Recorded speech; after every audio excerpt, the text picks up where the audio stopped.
Realtree's Midwest Whitetail is brought to you by Cabela's, Cuddyback, America's Best Bowstrings, Drake Non-Typical, Easton Arrows, Frigid Forage, Fuse, Grizzly Coolers, and Realtree.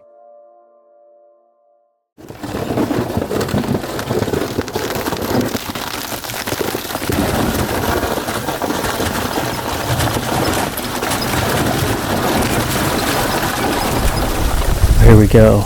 Brad and I are back in the saddle after a successful hunt. We took 2 days off. We're back in the stand now on Mike and I's farm.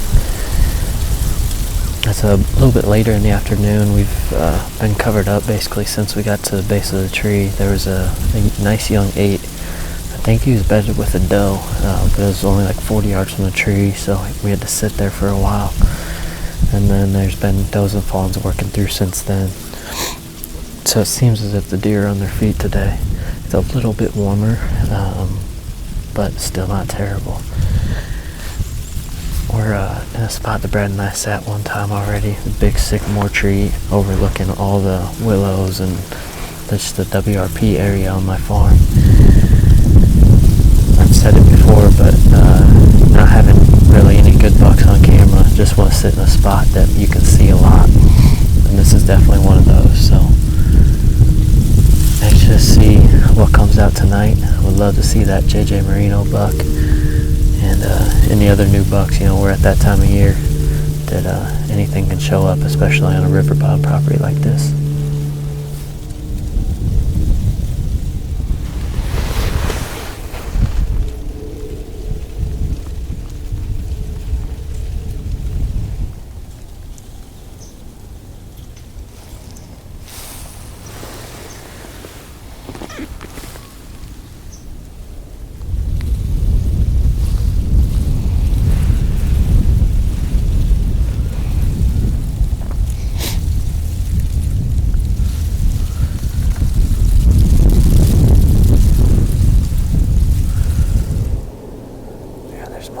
Back there.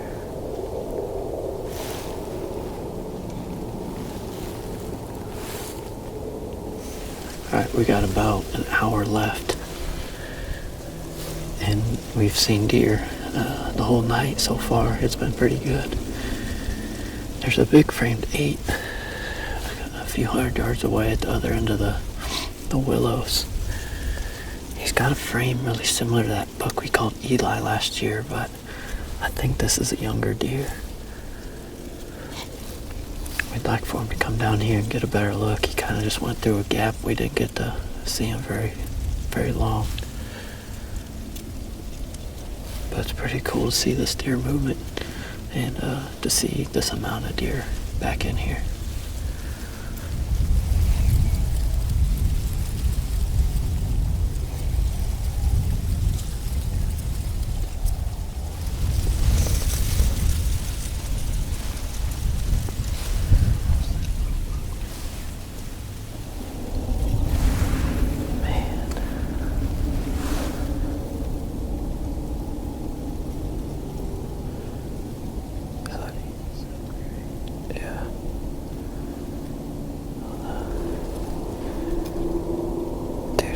Old warrior. God, I wish you had your tag. We're getting close to dark here, so we're gonna wrap things up. Overall, really good night. Love seeing a lot of deer. I bet we saw, I don't know, between 20 and 25 maybe.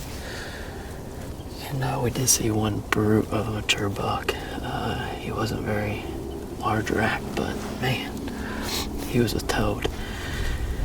I don't know if we could have called him over here or not. It was almost the same situation with my buck, directly upwind, and it would have been easier for him to circle and get downwind though, compared to the buck I killed the other night.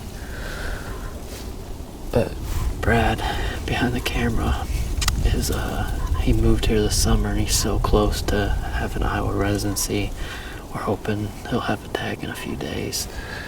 I really wish he had it tonight, and I would have tried to call that buck in, but hopefully he'll hang around and maybe we'll come back and get after him. But we're gonna start packing up, and we got a 2-hour trek back home, so probably get going.